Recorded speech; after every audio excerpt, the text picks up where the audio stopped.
Welcome to the 7th edition of the Future Scientist webinar, organized by Scientists for Future, the Netherlands. In these webinars, we discuss perspectives on academia in the time of a planetary emergency. And one aspect of this is which roles does academia play in the decisive decades to come, or in the next few years. Today's speaker is Charlie Gardner, and he will speak about the role of scientists in a planetary emergency, so very fitting to this webinar series. And many people in our audience probably already have some thoughts about this. So as a scientist, you may already be considering engaging into activism. Perhaps you're even already involved in a civil resistance movement like Extinction Rebellion. Or perhaps you may also think that scientists should not engage in activism and just focus on the hard science. This is also one perspective that is sometimes heard. So before this webinar starts, we'd like to engage the audience a little bit. For that, you can go to menti.com. So we have a Mentimeter, and you can enter the code 23490536. So it's also on the screen now. It will also be posted in the YouTube chat, so you can see it there. So we want to gauge two questions. The first one is, do you consider yourself a climate activist? And what this activist is, you can determine for yourself. And then we also want to know what you think about the urgency. Does the urgency of the planetary crisis require scientists to step up? So you can say whether you disagree or agree with this. So we'll take some time for this. So menti.com, the code is on the screen. All right, some answers are pouring in. And what is interesting to see is that already there's more people actually think that there's an urgency for scientists to step up than there are people that consider themselves a climate activist. So there's a little bit of a discrepancy here. Let's see how that evolves. You can really see that people very strongly agree that the urgency of the planetary crisis requires scientists to step up. So our speaker today, as I mentioned, is Charlie Gardner. He is a conservationist and activist himself as well. Charlie has a particular interest in the intersection of the climate and ecological crisis. He is an associate lecturer at the Durrell Institute of Conservation and Ecology at the University of Kent. And he is also a spokesperson of Scientist Rebellion and Scientists for Extinction Rebellion. Welcome, Charlie. Charlie will first present in the first half hour of this webinar. Then in the second half, there will be room for discussion, moderated by Marjan Smulders, who is an ecological microbiologist at the Radboud University, also active with Scientists for Future, the Netherlands.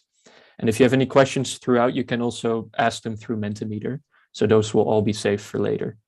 So welcome, Charlie. And when you're ready, you can share your screen. Thank you, Dan, and thank you, everybody, for coming today. Thanks to Scientists for Future Netherlands for the opportunity to speak to you. So I'm a conservation scientist. So my preoccupation has not always been with climate change, but with the destruction of the natural world. Of course, I've always been aware of climate change. 6 years ago, I was asked to teach a course, an undergraduate course on the impacts of climate change for biodiversity. And it was in teaching this that I really began to understand the severity of this crisis, but also I began to consider my role in this crisis and whether I needed to do more than just do research and talk about it. In particular, it was teaching my students and watching their faces during lectures, and they just gave me a compulsion to do more and made me feel that simply talking to them about this wasn't enough. I needed to do more for them. And yeah, that's how my journey, which has led me to giving you this talk today, started. Ordinarily, if I was giving this talk, I would start by summarizing the state of the emergency, how bad the climate crisis is, how bad the ecological crisis is. I want to keep it brief today, and yeah, I know you're an audience of scientists, so I know that you know this. The point I want to make, what I want to focus on is not what's happening to the planet, but this word emergency, because this isn't a word that we use lightly, and it isn't a word that has been chosen accidentally. So yeah, we hear about climate emergency or planetary emergency. Governments have said it's a climate emergency, local authorities, and many scientists have too. I'm sure you're all aware of this paper from Ripple et al. In Bioscience 2 years ago. This paper had 11,000 signatories. Today, there are over 13,000 signatories. And I'm sure many of you in the audience have lent your name to this paper. This paper says that as scientists, we have an obligation to speak clearly. And on the basis of that obligation, we declare clearly and unequivocally that planet Earth is facing a climate emergency.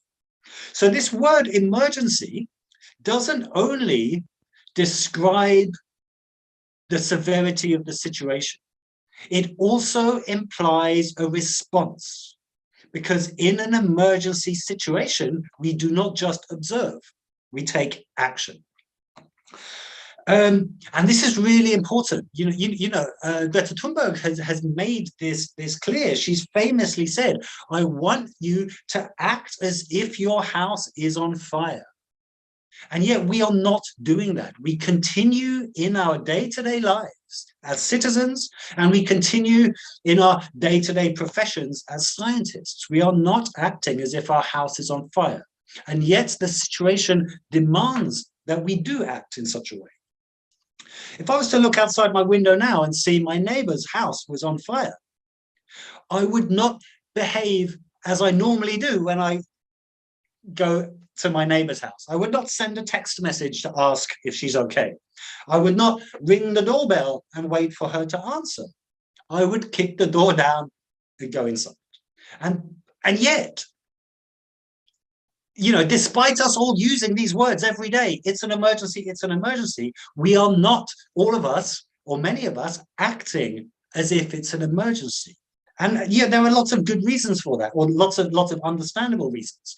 But I think we need to, we need to do better. And this is what I want to talk to you about today. So the question we need to ask ourselves is, what is an appropriate response from scientists in an emergency context? And so I'm going to take for granted here a certain starting point, and that is that all of us as researchers have some desire to contribute to a better society or a better world. I think that's one of the things that makes us researchers. I think there are two things that make us researchers. One is a curiosity about the world. We're intellectually curious. We want answers to all these interesting things. But we also want to enhance things, make things better for humanity or for others.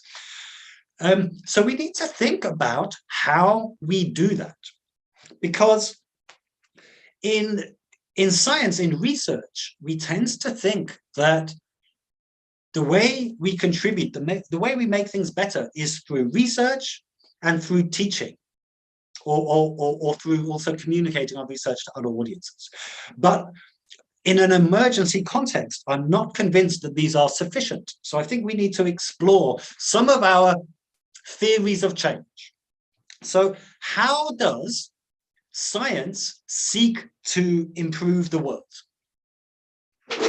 I think, it's my understanding of science's theories of change, I've tried to illustrate here.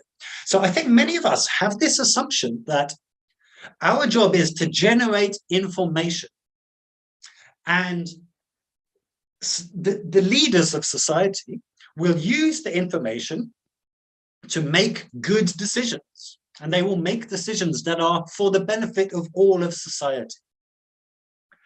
Another idea that we have is that if we tell people about the science, our scientific findings, then people will listen to us and they will force our leaders to take action. A third idea of how we generate change is that we come up with answers, we generate solutions, and then, the rest of society will implement our solutions because they are good solutions and they make sense. Unfortunately, I think each of these three theories of change is naive, and it doesn't work in the real world. And particularly this first one. This first one is so important. This idea that if we generate information, our leaders will use that information to make good decisions. Well, let's look at climate change. Over 40 years, for longer than I have been alive, climate scientists have been telling our leaders about climate. But they have not made decisions for the benefit of society. They have not ended the fossil fuel industries. So clearly, information is not enough. Simply because governments don't listen primarily to scientists. They are driven by an economic growth imperative, and they respond to corporate lobbyists primarily, as well as public pressure. And the corporate lobbyists invest hugely in persuading governments to make decisions that are in their favor. If we look just at the oil and gas sector, for example, in 2020, oil and gas spent $250 million in manipulating politics in just one country, the United States. And of course, this is just the official political contributions that we have the data for. And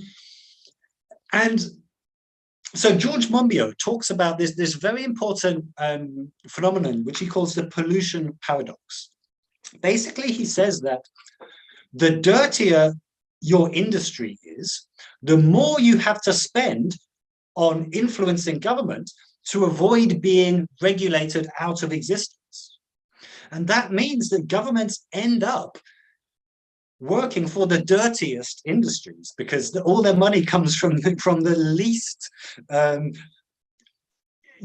appropriate industries. And it is clear, over the last 40 years, scientists have been trying to warn governments that we need to take action, but there have been other people that have more access to the government than the scientists because they're paying for access. So our second theory of change is that, if we tell the world that everything is going really, really bad because of climate change, people will listen to us and people will force their governments to take action. But again, this theory of change is naive, partially because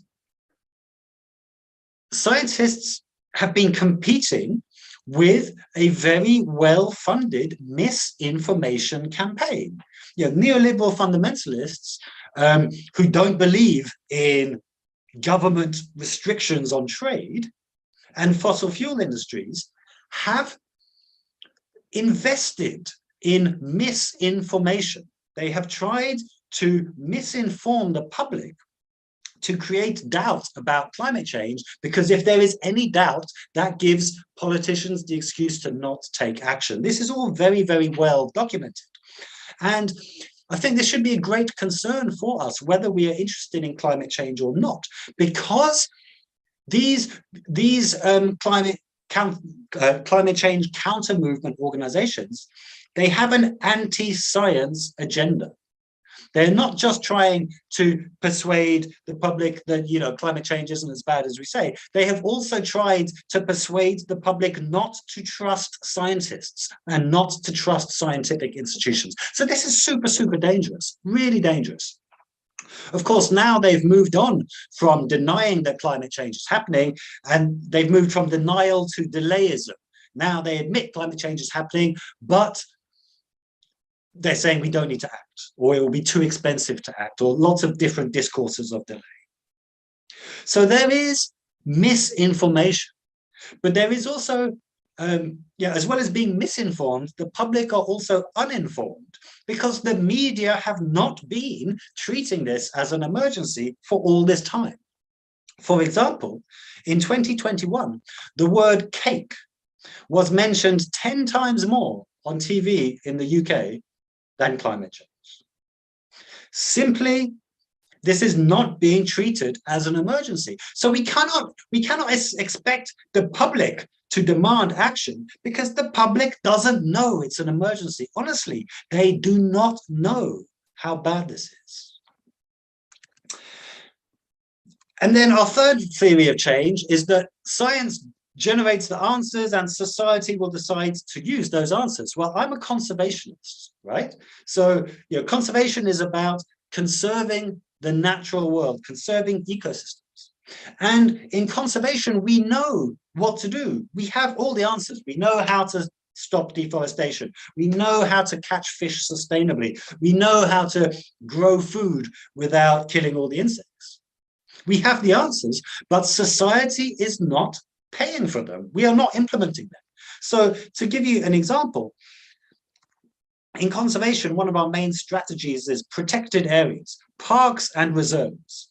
And 15% of the Earth's land surface is in parks and reserves. We think this is a wonderful success, but they are not effectively managed because they don't have the budgets.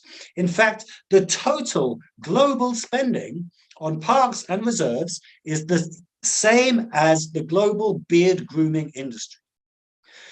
That is how much society cares about ecosystems, as much as beards. So, scientists have failed, conservation scientists have failed to persuade the world that this is important. So if providing information and communicating that information is not enough, what else do we do? And the more I have thought about this, the more I am convinced that research and science alone, they cannot trigger the transformative changes that we require in our societies at the speed that we require them, because science ignores the processes that most powerfully influence political and policy change. And we do not address the forces that are heavily invested in preventing change, in keeping the world as it is now. And I think as a field, science has been very, very naive. We have thought that the only thing we need to make the world better is information. The world has an information deficit problem. If we can provide the answers, everything will be fixed. No, this is not true, because the change we need is not about information. It is about power. And so that means we need to consider power, how power works, and we need to consider what our power, where our power lies as scientists, as individuals, and as citizens. And my firm belief is that our power as citizens, our power as scientists does not come from publishing another paper. Because only other scientists read that paper. That is, our job is publishing papers, but our power to influence lies in other ways. And of course, we already know that publishing another paper is not sufficient to make the change. That's why in our private lives, many of us already do other things. We write letters to our politicians. We sign petitions. We go on a march. We share memes. We do all these things because we know that just research isn't enough. So what else can scientists do? So as a conservation science is an evidence-based discipline, right? And we monitor the impacts of our activities because we want to know if they are working. And so we collect data on the effectiveness of what we're doing. And if we find that it's not having the intended impacts, we rethink and we reconsider our theory of change. Individual conservation projects do that, but as a whole, the field of conservation science does not do that. If it did, it would see that it is failing. We are losing biodiversity. Similarly with climate, things are getting worse. So what else can we do? We need to look at the evidence for how change happens. And I think if we look at history, if we look at the history of social change over the last century or so, I think nonviolent civil disobedience, nonviolent resistance is a very, or has been a very powerful form, a mechanism for catalyzing change. The suffragettes, campaigners for votes for women in the UK in the early part of the 20th century. The struggle for civil rights in the USA. This is Rosa Parks, but could have shown many different individuals here. Mohandas Gandhi used non-violent disobedience in his struggles against the British Empire. In the 80s, the gay rights movement used non-violent civil disobedience. So, lots of the rights and equalities that we take for granted today for women, for people of color, for LGBT people, they were earned, they were gained through activists refusing to obey certain laws. And today we see that civil disobedience is on the rise again. And we see a new breed of civil disobedience for climate and for the environment, led by Greta Thunberg and her youth strikes movement, her Fridays for Future movement, but also Extinction Rebellion, Ende Gelände in Germany, Sunrise Movement in the US and elsewhere. So these movements are growing, and they have been quite effective so far. So this is just some observational data, some circumstantial data from the UK. Of course, it's difficult to attribute impacts directly, to understand directly what has caused these growing impacts. But it's undeniable that the conversation on climate change has completely been transformed in the last 3 years in the UK. In 2019, nobody was talking about this. Today, this is what everybody's talking about. Today, the environment is the #1 concern for UK voters, the #1 concern above immigration, above the economy, above crime.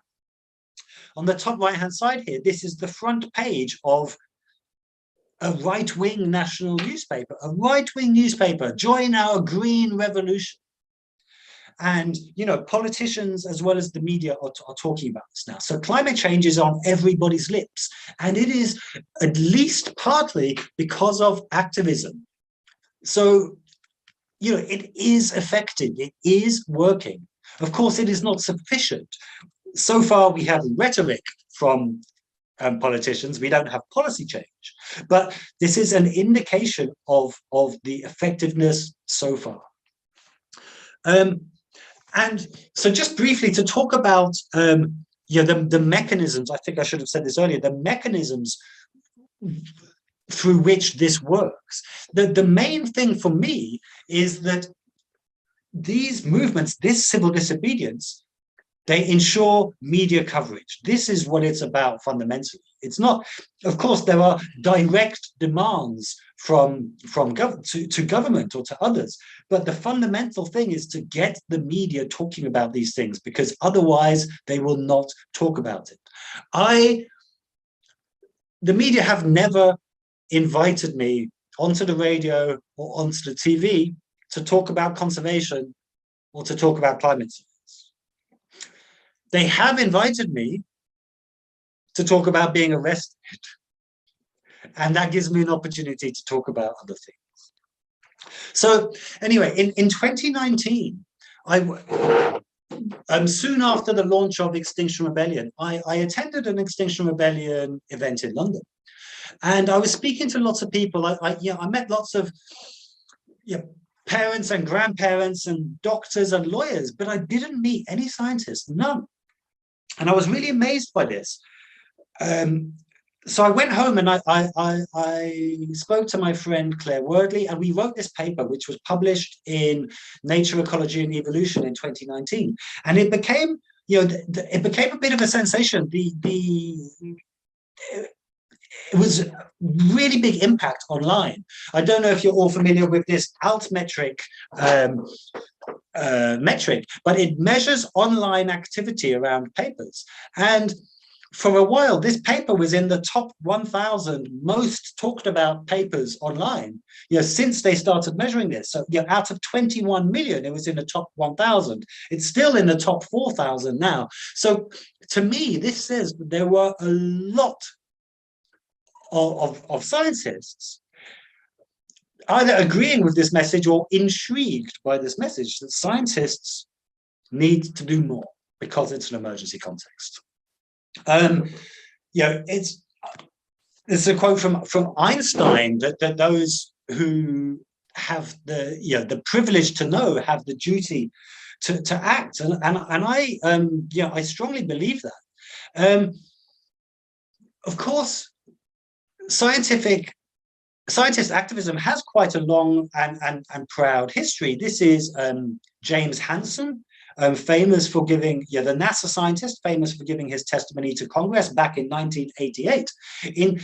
He was arrested for blocking tar sands infrastructure in 2011, 11 years ago already. So these sorts of ideas we're talking about are nothing new. In 2019, following the launch of Extinction Rebellion, a subgroup of Extinction Rebellion was formed called Scientists for Extinction Rebellion. And we organized this declaration of support. Over 800 scientists signed this thing saying, we agree with these Extinction Rebellion activists. What they are doing is justified. This picture is Professor Julia Steinberger, who's a leading activist in Scientists for Extinction Rebellion. I'm sure many of you will be aware of her work. She's an IPCC author. In addition to Scientists for Extinction Rebellion, there is a second group called Scientist Rebellion that I'm also involved with. Scientist Rebellion is more involved in direct action, and whereas Scientists for Extinction Rebellion exists to give scientific support for the whole the whole Extinction Rebellion movement, Scientist Rebellion is explicitly trying to communicate to other scientists and other scientific institutions. This photo is from COP26 in November last year, when we carried out the first mass arrest of scientists anywhere in the world over an environmental issue. We blocked a bridge in Glasgow, and 21 scientists were arrested. Scientist Rebellion we're organizing a huge international rebellion in April 2022. We plan to have 1,000 scientists in 20 countries taking part. So I encourage you to find Scientist Rebellion on the website and have a look. But why should scientists be engaging with these movements, not just supporting them, but taking part in them? I think there's a number of very compelling reasons. One is that we can give them legitimacy. So in the UK, the media and politicians like to dismiss activist movements. They like to, they want to persuade the public that these people are not like you. These people are different, and they're not legitimate. So the common message in the UK is that activists are, they're just weed smoking hippies and they're all unemployed people that don't have anything better to do. By becoming involved, not just as citizens, but explicitly as scientists, we can say, no, it's not just, there are all sorts of people, all representatives from all sectors of society are involved in this. And there's an important messenger effect as well, because the public respects scientists, and scientists have some authority. So, and we all know messages are more effective if they come from a trusted source. As scientists, we also have access to platforms, communication platforms, maybe media. So we have a louder voice than ordinary citizens, and so we should use that. For me, one of the most important things is the reverse, the inverse of this messenger effect, because scientists have said that it's an emergency. But if we don't act like it, if we spend our days telling everyone that it's an emergency, and then we just act as normal and we don't do anything, then that sends a very powerful negative message. What we are saying by not taking action is that we do not believe our own words that it's an emergency. So, this is a very powerful dissuasive disincentive. Also, I think, in particular, we have a moral obligation because people are taking to the streets because of us, because of the information that we gave them. We generated scientific information. People are so scared by that information that they are taking to the streets and protesting. And I just think we should be there shoulder to shoulder with them. Of course, there are many people have reasons not to get involved with activism, and lots of people come up with rationales for why they shouldn't do it. One of the things we hear commonly is this idea that researchers have to be detached, neutral observers. And if we are not detached and neutral, then our reputation will suffer. People can't trust us and we won't have a good reputation. Well, actually, this idea comes from the Middle Ages, when information was generated by monks. The scientists were monks, and they believed that all information came from God. So if they were to be able to receive the word of God, they needed to be empty vessels with no material interests. And this is where this idea that the scientists must be detached and neutral comes from. It's a middle-aged idea. We can move beyond that now. I also think it's very bizarre when people say that scientists must not adopt any position. You can generate information, but you must not tell people what to do with that information. I think that's completely, it doesn't make sense to me. Look at medicine. Medicine is not a value-free science. Medicine has objectives, it has values. Medicine wants to keep humans healthy. And, it's a common thing for doctors to make explicitly political statements on the basis of their science, and nobody ever says anything. If there was a doctor of childhood obesity that was campaigning against sugary drinks or campaigning against advertising sugary drinks on children's TV, nobody would ever say that doctor has an agenda, that doctor, you cannot trust his science because he just wants to stop children buying fizzy drinks. Of course not. It's the same with my field, conservation. Conservation is an explicitly value-driven science. The aim of our science is to conserve biodiversity. Conserving biodiversity is a political position. When conservation scientists say we must stop deforestation, That's a political statement as well as a scientific statement. And nobody ever says, conservation scientists, you can't trust conservation scientists, they have an agenda. They just want to conserve biodiversity. Of course not. So it is normal, it is completely normal for scientists to make political statements or to advocate for political positions. So activism is just a change of tactics. It's not a change in terms of adopting a position, it's just a change of tactics. So there's also this idea that advocating a position can reduce our credibility.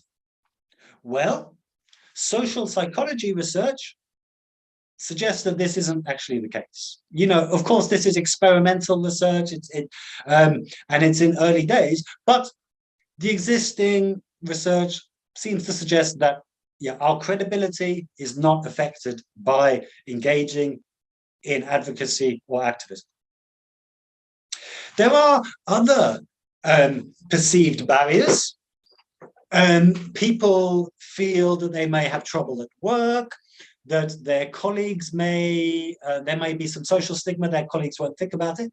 For me, I think the biggest problem is time constraints. You know, academia is very, very competitive. And if we look at the senior professors, all the people that reach the top, the one thing they have in common is a laser sharp focus on their research. They reach the top because they just focus on their research. And I think there are many academics that think, you know, I would like to do something else, but I don't have the time. If it doesn't contribute to a paper, then I cannot do it. So in our paper that I co-authored with Aaron Thierry, who's the man in a picture here, and Julia Steinberger, we talked about what universities can do to help remove these barriers. And we suggest that advocacy and activism should be explicitly recognized as part of the work mandates of academic researchers. You know, universities always say that they appreciate these things. Public communication of science. UK universities are always saying public communication of science is very important, but they don't pay their staff for doing it. Okay, it's important, but you must do it on your own time. We are suggesting that this should be incorporated in the work allocation models of universities. You know, 10%, 20% of staff time should be allocated to public engagement and advocacy, because it's an emergency. And if universities want to contribute to society as they say they want to, then teaching and research aren't enough because it's an emergency. So we think that, you know, hiring and promotion criteria should be altered to reflect engagement in these other things. Universities should also provide training to their staff to allow them to become more effective in public communication and advocacy. And we should also reform our curricula so that we can teach our students about the effectiveness of these things. Sorry, I'm taking too long, so I'm going to try and be a bit quick. I'm speaking very slowly. One other point we made was that universities should also defend the academic freedom of their staff.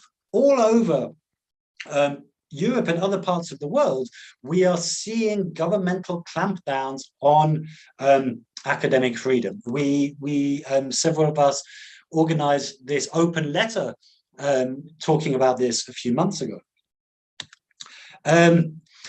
So anyway, this is the paper that we published last year. It's called From Publications to Public Actions. In it, we talk about what we feel researchers should be doing and what we feel universities should be doing to facilitate such actions from researchers. It's open access. You can find it on Frontiers in Sustainability. Just a couple of final slides. I know that when we talk about civil disobedience, the main thing that we always see is people being arrested.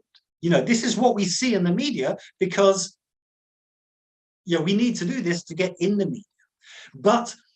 And of course, the risk of getting arrested can be a huge, it's a very scary thing. But not all people in the Air Force are pilots, and not all people in these civil disobedience movements are able to get arrested. And there are many, many, many other roles that you can be involved with to support these movements without even going to the streets. So in my local Extinction Rebellion group, for example, I live in Norfolk, 3 hours from London. Out of 50 people in our group, maybe only 10 of them have ever been to London to take part in the Extinction Rebellion protest, but the others, they do things locally, they do things behind the scene, and lots of this academic skills that we have as academics are very, very useful to these movements. Being able to write, being able to communicate, being able to use all sorts of different software, being able to organize. These things are hugely valuable for these movements, being able to talk to the media. So there are lots of things that scientists can do to support these movements without having to be visible, without having to risk arrest. And one of the key things you can do, I think, is just publicly support them. There is governments and media are building a strong counter narrative to these movements, trying to persuade the public that protesters are bad. Well, we need to counter these movements. And counter this message. And one of the best ways to do that is by telling people that actually, I don't agree with that. I think these movements are necessary and good. One other thing we can do, which is very important, is we can make ourselves available to prepare expert witness statements for activists that are arrested. So in the last 2 weeks, there have been 2 Extinction Rebellion jury trials where the jury, the 12 ordinary citizens, have found the activists not guilty because they found that their actions were justified. And part of the reason they were found not guilty is because I prepared expert witness statements so that the juries understood the science and understood the emergency. But if no scientists are preparing these expert witness statements, then the juries and the judges in the courts will not hear the science. So this is something we can do very easily, and it's really important. And then finally, just to say that civil disobedience can take many forms, and it doesn't have to involve getting arrested. And it's not just our governments that needs to change as well. We need our institutions to change. So if you refuse to take a flight for work, or you refuse to take a flight to a conference, that is a form of civil disobedience, and it is powerful. One thing we do a lot, one action that we like in Scientist Rebellion is pasting papers.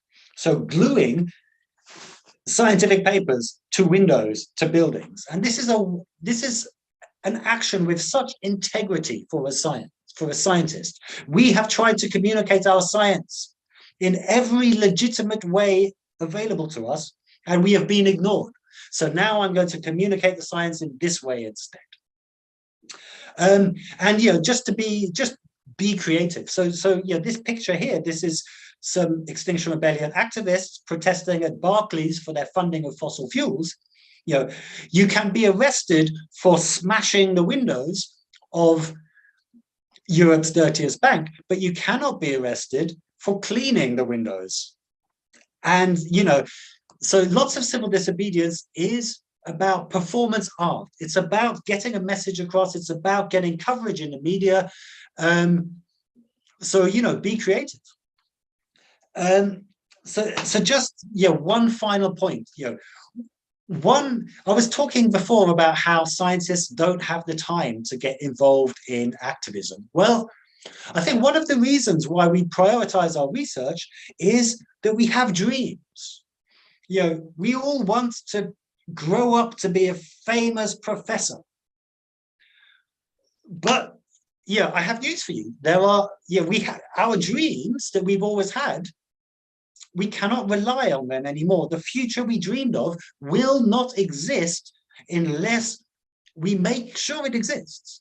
And, there are no professorships on a dead planet. Thank you.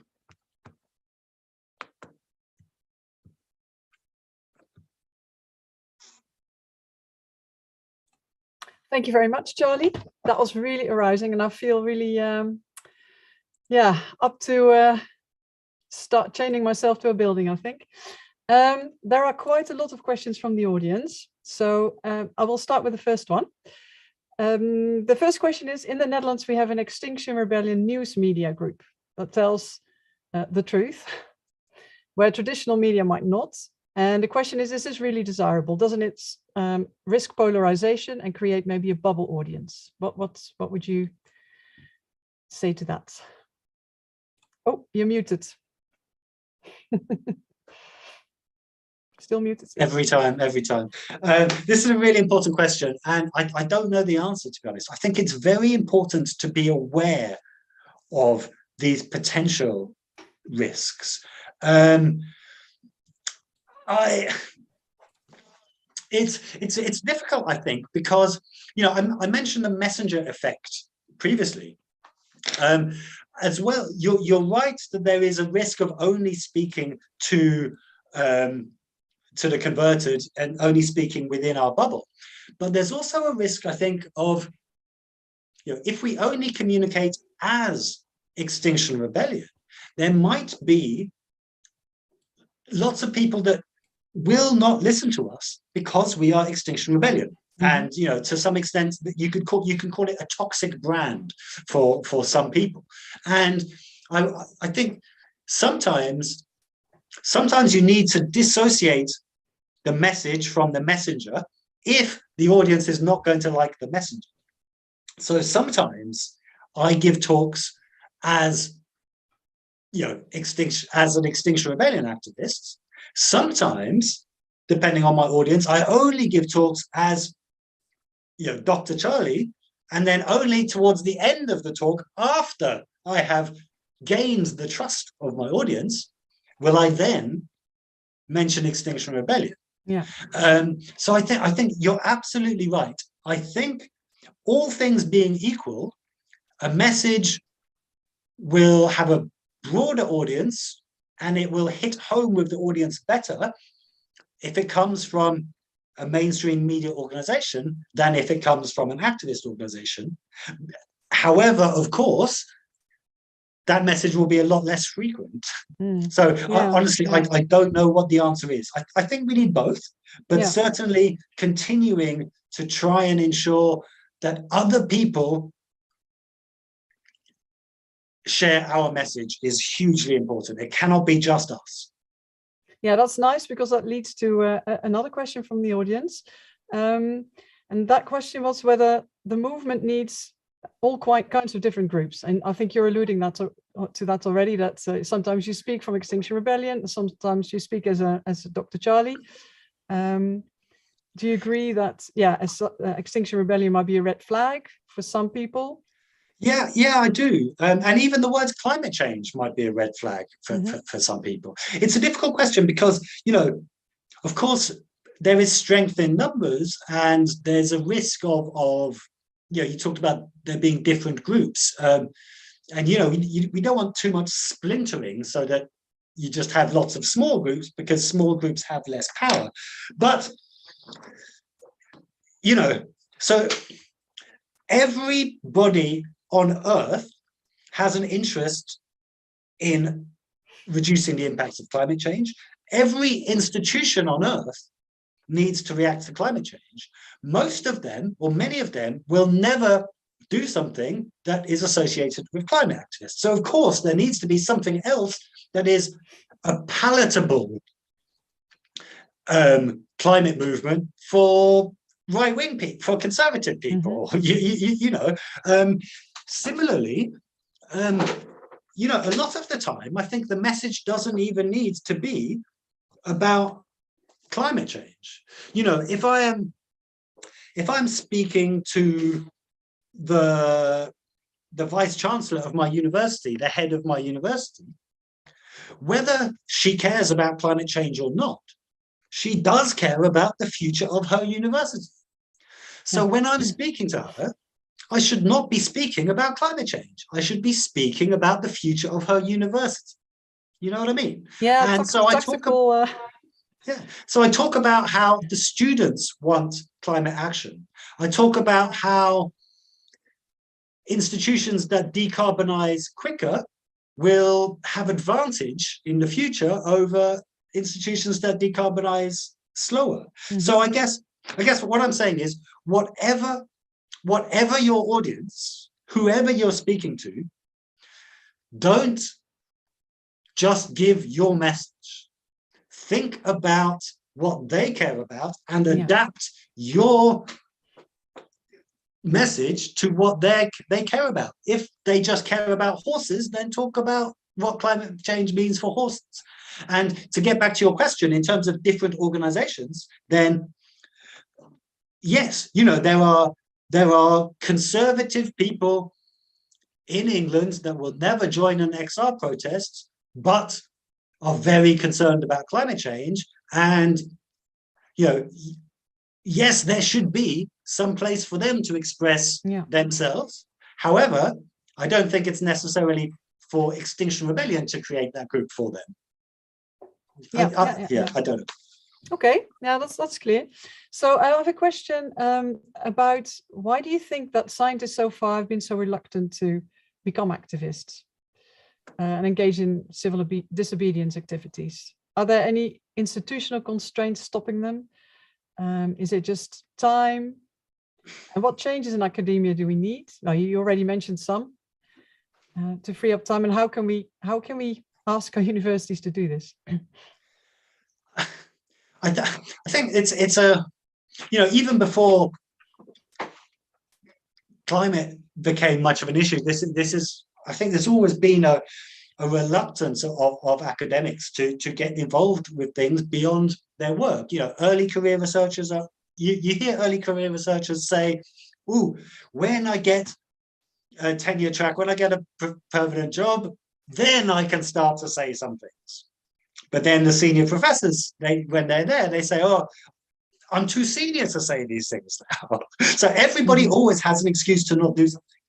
Honestly, I think a large part of it is related to the competitiveness and the neoliberalization of our sector. You know, the more competitive it is, so the competitiveness has two effects, I think. One is that it means you're so busy and it's so competitive, you need to just focus on things that count for your career.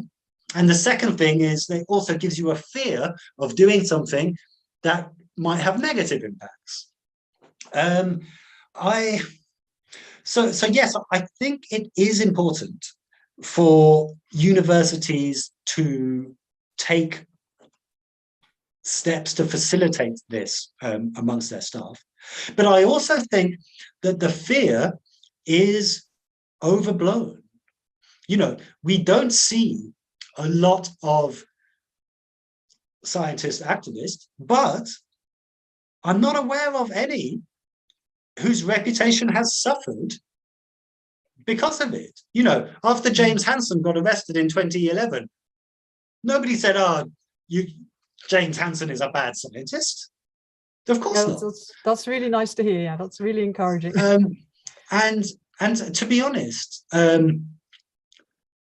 it has been hugely beneficial for my career.